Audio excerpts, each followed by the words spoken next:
Hello दोस्तों, मैं उज्ज्वल कुमार आपका स्वागत करता हूं आपके अपने चैनल चैंपियन स्क्वाड में। तो जैसा कि हम लोग स्टार्ट किए थे क्लास 7 का हिंदी बुक, जिसका चैप्टर 14 तक हम लोग कंप्लीट कर चुके हैं।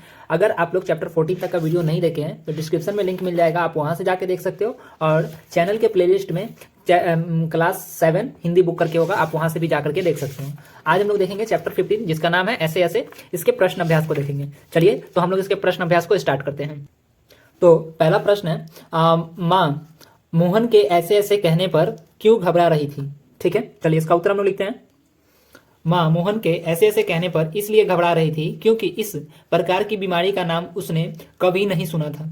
मोहन ने न तो अंट संट खाया था, ना उसका पेट गड़बड़ गड़गड़ करता था, ना पेट में गोला सा फूटता था। फिर पेट में दर्द और बेचैनी। माँ हिंग चूरन पिपरमिंट खिला चुकी थी, लेकिन मोहन के दर्द यानी ऐसे ऐसे में कोई कमी नहीं आई, बल्कि उसका ऐसे ऐसे बढ़ता ही जा रहा था। ठीक है, इस प्रकार उसका चेहरा उतर गया था। मोहन के ऐसे आचरण से माँ को अंदेशा हो रहा था कि मेरे बेटे को कोई बीमारी हो गई है, इसलिए वह घबरा रही थी। ठीक है, चलिए अब हम लोग इसके प्रश्न 2 को देख लेते हैं। तो प्रश्न 2 देखते हैं, इसमें क्या करा है। प्रश्न 2 में ऐसे कौन कौन से बहाने होते हैं जिन्हें मास्टर जी एक ही बार में सुनकर समझ जाते हैं। ऐसे कुछ बहानों के बारे में लिखो। चलिए इसका हम लोग लिखते हैं आंसर। बच्चे अक्सर जब स्कूल का काम पूरी नहीं करते हैं तो मार्ग से बचने के लिए अथवा अवकाश पाकर काम पूरा करने के लिए पेट दर्द, सिर दर्द, माँ की बीमारी, बुखार, पैर दर्द आदि आदि कहकर अपने शिक्षक की मार से बचने का बहाना बनाते हैं। शिक्षक उनके इन बहानों को सुनते ही समझ जाते हैं कि मार से बचने के लिए बच्चे ऐसा बता रहे हैं। ठीक है, इस प्रकार से हमारा यह प्रश्न 2 हो गया। अब हम लोग पार्ट से आगे के प्रश्न 1 को देखेंगे। ठीक है, चलिए तो इसको भी हम लोग देख लेते हैं। क्या कह रहा है। प्रश्न 1 है, स्कूल के काम से बचने के लिए मोहन ने कई बार पेट में ऐसे ऐसे होने के बहाने बनाए। मान लो एक बार उसे सचमुच पेट में दर्द हो गया और उसकी बातों पर लोगों ने विश्वास नहीं किया, तब मोहन पर क्या बीतेगी। ठीक है, चलिए इसका उत्तर हम लोग लिखते हैं। स्कूल के काम से बचने के लिए जब कोई झूठा बहाना बार बार बनाता है और एक बार उसे सचमुच पेट में दर्द हो जाता है तो उसके साथ भेड़िया आया वाली कहावत साबित होगी। जिस प्रकार गरेरिया के झूठे बोलने के कारण लोगों का विश्वास उठ गया, फलतः भेड़िया जब आया और उसने आवाज लगाई तो सहायता के लिए कोई नहीं आया और वह भेड़िया द्वारा मारा गया। उसी प्रकार जब कोई पेट दर्द का बहाना बनाता है तो सचमुच में पेट दर्द होने पर उसकी बात पर लोग ध्यान नहीं देंगे, फलतः उसका जीवन खतरा में पड़ जाता है।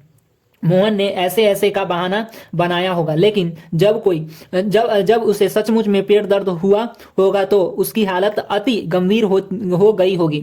वह अपने किए पर अफसोस करने लगा होगा कि झूठा बहाना बनाना ठीक नहीं है। ठीक है, चलिए हम लोग इसके प्रश्न 2 को देख लेते हैं। प्रश्न 2 में क्या करा है। पाठ में आए वाक्य लोचा लोचा फिर है के बदले ढीला ढाला हो गया है या बहुत कमजोर हो गया है लिखा जा सकता है, लेकिन लेखक ने संवाद में विशेषता लाने के लिए बोलियों के रंग ढंग का उपयोग किया है। इस पाठ में इस तरह की अन्य पंक्तियां भी हैं, जैसे इतनी नई नई बीमारियां निकली है, राम मारी बीमारियों ने तंग कर दिया है, फिर तेरे पेट में तो बहुत बड़ा दाढ़ी है। ठीक है, इस प्रकार से ये चीज बोला जा रहा है। अनुमान लगाओ इन पंक्तियों को दूसरे ढंग से कैसे लिखा जा सकता है। मतलब ये जो कुछ पंक्तियां दी गई है, इनको हम लोग किस प्रकार लिख सकते हैं उसको बोला जा रहा है। ठीक है, चलिए तो इसको भी हम लोग कंप्लीट करते हैं।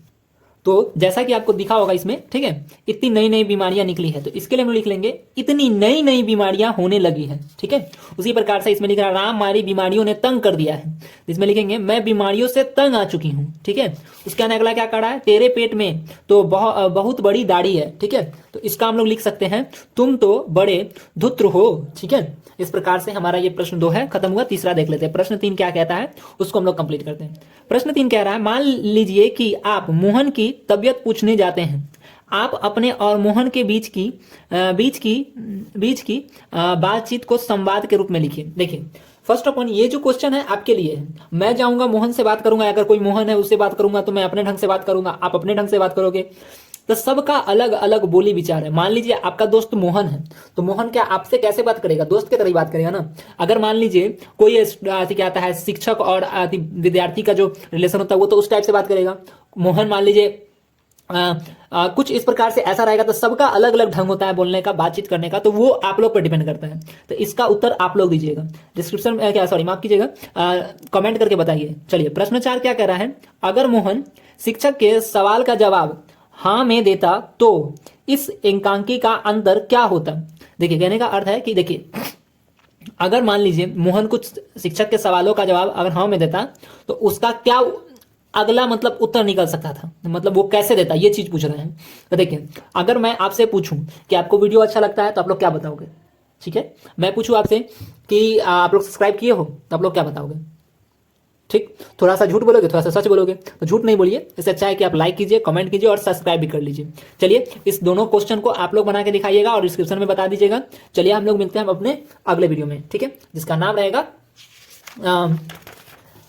बूढ़ी पृथ्वी का दुख। ठीक है, चलिए तो हम लोग मिलते हैं अपने अगले चैप्टर में। वीडियो अच्छा लगा तो लाइक कीजिए, कमेंट कीजिए, अपने दोस्तों के साथ शेयर कीजिए। तब तक के लिए आपका धन्यवाद।